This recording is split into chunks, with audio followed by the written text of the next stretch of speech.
తెలంగాణ భవన్లో ఏర్పాటు చేసిన సమావేశంలో కేటీఆర్ పాల్గొని ప్రసంగించారు. రేవంత్ రెడ్డి కుటుంబానికి కొండారెడ్డిపల్లిలో వెల్దండలో 500 ఎకరాల భూమి ఉందని, ఆ భూమిని 4 సిటీ కోసం, ఫార్మా కోసం ఇస్తావా అని ప్రశ్నించారు. మేము కోకా-కోలా కంపెనీ తెస్తే రేవంత్ రెడ్డి పోయి ఫోజులు కొడుతున్నాడని, తాము కాళేశ్వరం నీళ్లు కోకా-కోలా కంపెనీ తెచ్చామని, తమరు రిబ్బన్ కటింగ్లను మాత్రమే పనికి వచ్చే పనికిమాలిన ముఖ్యమంత్రిని ఎద్దేవా చేశారు.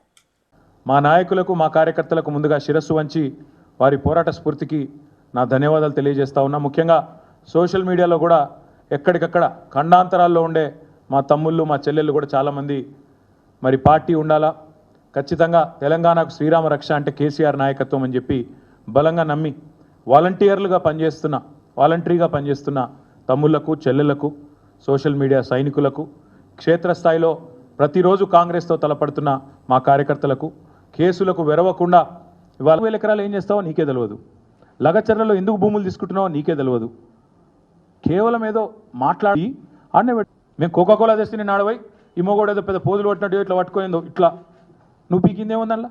కాళేశ్వరం నీళ్లు తెచ్చింది మేము, కోకా-కోలా తెచ్చింది మేము, నువ్వు రిబ్బన్ కటింగ్లకు మాత్రం పనికొచ్చే పనికి మాలిన ముఖ్యమంత్రి, దానికి కూడా పెద్ద pose. Please like and share, subscribe to BCN Telugu News. Please like, share and subscribe to BCN Telugu News.